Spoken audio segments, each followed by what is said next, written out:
mine. That means, guess what? They don't hold the key to my healing. I do. We do. We hold the key with Christ. We are never held hostage to somebody else feeling sorry for what they did in the injustice. We hold that freedom within ourselves.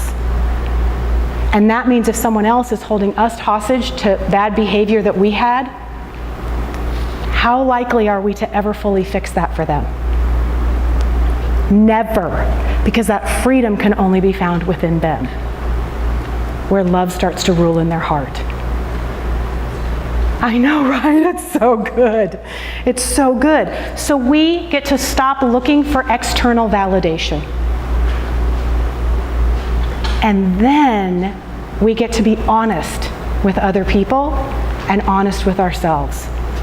So one of the ways that I've been practicing this is I have been becoming more aware of my responses and reactions to other people, other things, and other events. And some of you may be writers, so you may write it down on little cards, you might write it in your journal. But what I've been doing is almost every day, I've just been being much more present and aware in the moment of what my emotional responses are to other people. How many of you have practiced this, right? How shocked are you by your reactions to things and people? I find myself getting upset with people who haven't even done anything to me, but they might. Anybody done that, right? They might disappoint me, so I'm like pre-upset before it ever even happened, and I'm like, wow. And then I go into that situation, not even identifying or being aware of that I'm upset, and then what happens? The whole situation blows up because I'm walking into it with fear ruling in my heart. So interesting. So the Lord is going, this is about you. This is about your reactions and you allowing yourself to be released from your own reactions to a person so that love can now rule in your response to other people. Because when we try to hide it, here's what our choices are. Are you ready for this? This is yucky. I don't even want to put it up on the board. But here's what our choice is if love does not rule in our heart. We have a choice to become passive. Yikes. Right? Passive stance means you are more important than me. So no, I don't care where we go to dinner. No, it doesn't matter what house we choose. No, really, your opinion matters more than me. Whatever you want. But guess how long that's like the classic Christian role. Everyone else is more important than me. Guess how healthy that is? It's totally not, and it is the result of fear ruling in your heart. So if you find yourself struggling with passivity, I can guarantee you are struggling with fear ruling in your heart. Because you determined that the coping mechanism that would be most successful for you with fear ruling in your heart was that other people are more important than you.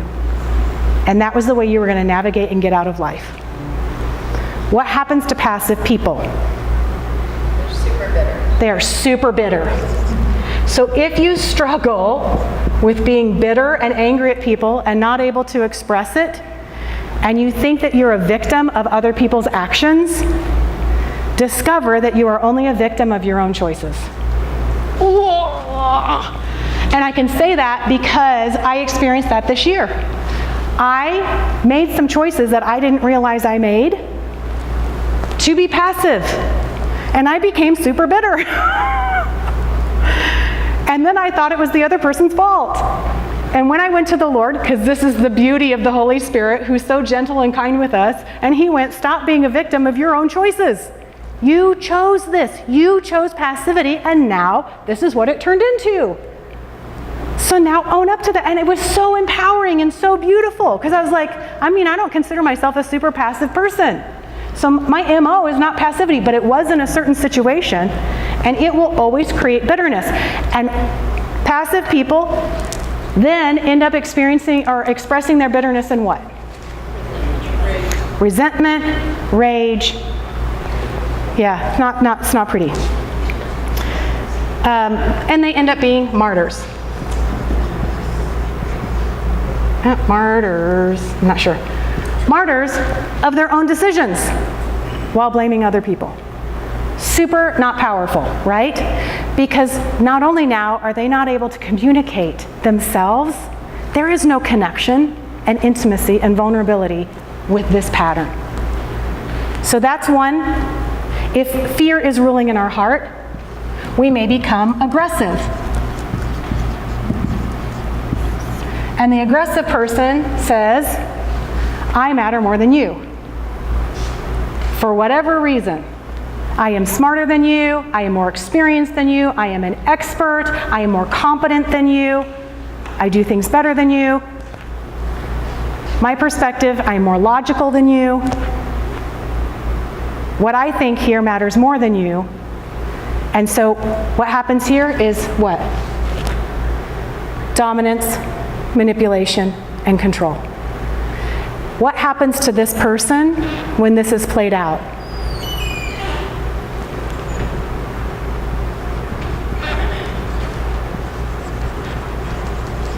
By the way, you won't find a lot of this in the book, so just, this is just my conversation with the Lord. It's never enough. There's never enough dominance for a person who needs dominance. So there's never enough accolades, there's never enough power, there's never enough submission. It's never enough. Woo! How many of you have worked for bosses? Never enough. Yeah, question. Dan is on it. Do you think there's a difference between passive and then being avoidant? Like, is there such thing as a healthy avoidance, or are they both just the same thing? Well, what do you think? You're a genius. Think for a second. I think it has to do with Hang on. Where it starts in your heart.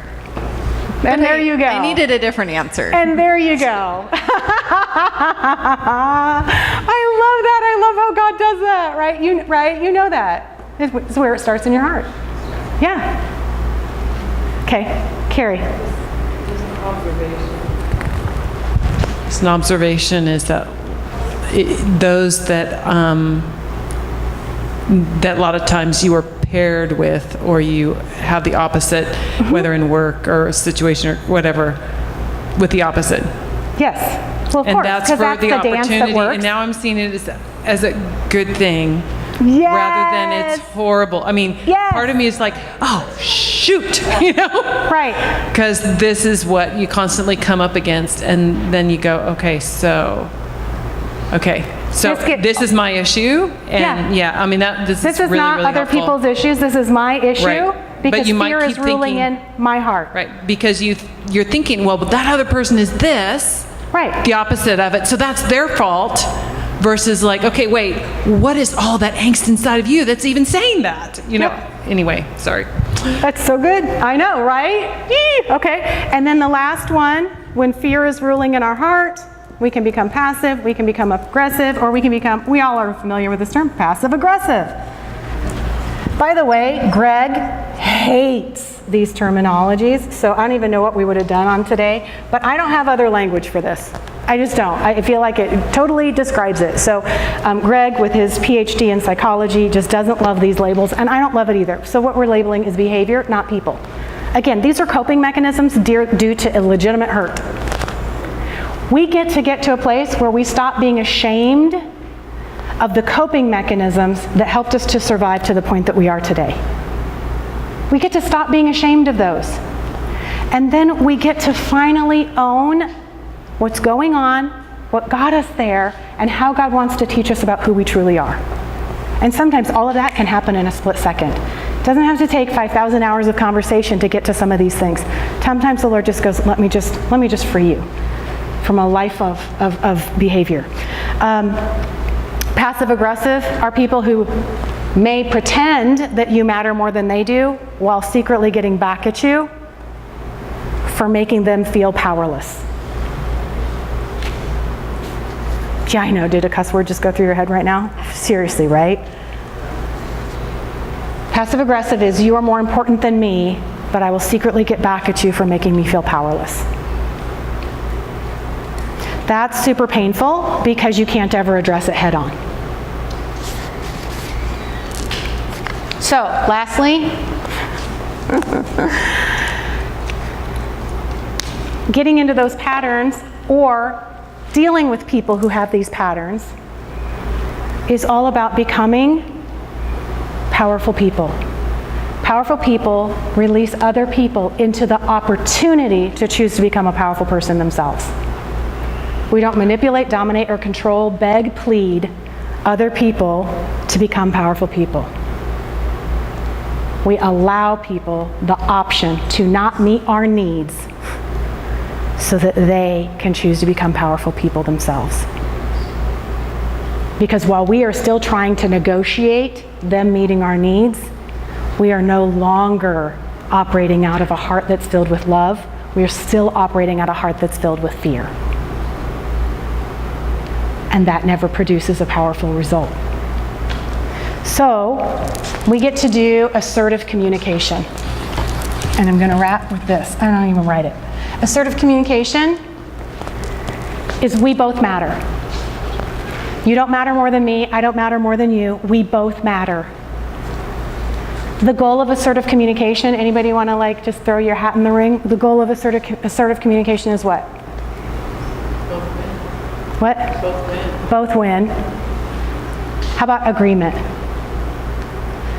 Actually, no. Don't have to agree to disagree. Thank you. Okay, so I said it because I just wanted to see, it just sounds good, right?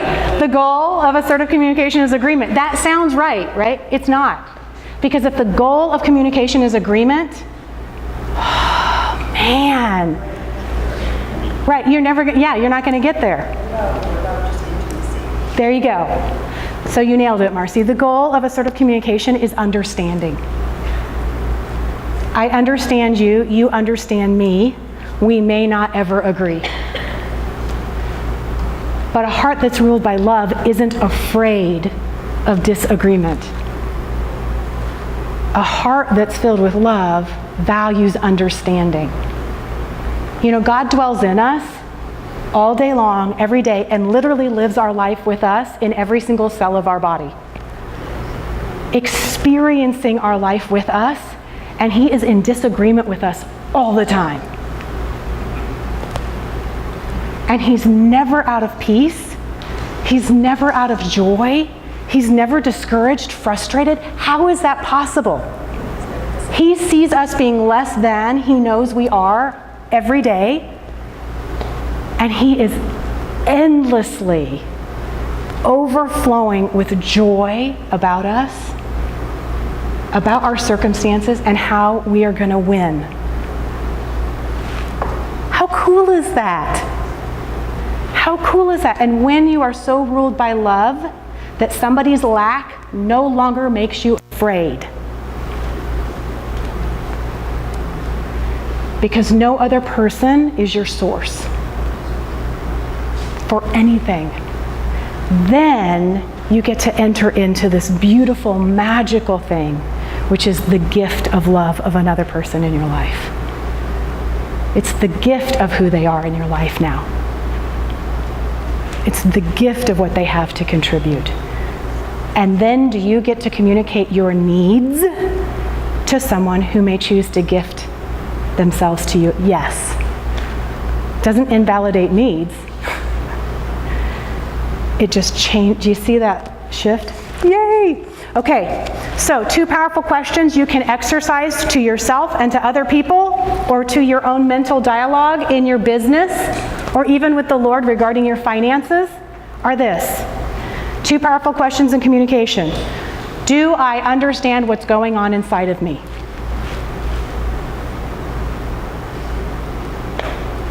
Seems super simple, right? It's like the biggest, hardest part of it. Do I understand what's going on inside of me? Because most of us continue to focus on the actions of others rather than going, okay, and what's going on inside of me? It is impossible for us to understand what's going on in our business or in our finances or in a conversation with God or with our spouse or with our kids. It's impossible to understand what's going on with them if we are unwilling to take the risk of understanding what's going on inside of us. 2, Do I value what's going on inside of me?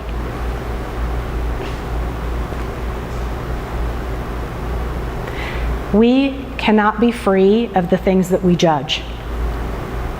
So if you find yourself feeling feelings of anger and whatever, and you assess and judge them, you can't be free of them. Because shame and condemnation does not produce healing. So this is why we keep being tied up in our situations, because we judge and assess negative responses instead of stop being ashamed and undo the erector set that's around our heart. Stop being ashamed and just let God speak into it. And it's from that place that we are then allowed to be fully exposed, fully naked, and unashamed. That's creating intimacy and great conversation and great communication. So yay, right? So game on this week. Game on for sharing the truth we know that's inside of ourselves, and then being aware of our own reactions to it, and then coming back next week and going, okay, here's what the Lord's been teaching me. Yay! Right? Okay. Hooray! Yay! Okay, we'll talk a little bit more if we have time at the end about thoughts and reactions, because I know sometimes it takes like a few minutes or days for people to like just even process what they're just kind of contemplating. And in that time, we're going to have Lindsay and Jared come up and help us practice, because again, all of this wisdom that comes with knowing ourselves and coming into understanding and having love rule in our heart comes from hearing God and having the confidence that we're hearing Him accurately. So it is essential that we come into the confidence that we know that we're hearing God, and that we get utterly surprised and devastated by the good things He has to say all day, every day, right? It's essential. So thanks, guys, for standing not only for us physically here every week, but standing spiritually for a people to come into their birthright of hearing God. Like it's a spiritual fight. And sounds like a big job when you put it that way. Oh, okay. Well, thanks for showing up and hosting a little time with God. Right. Sweet. Okay.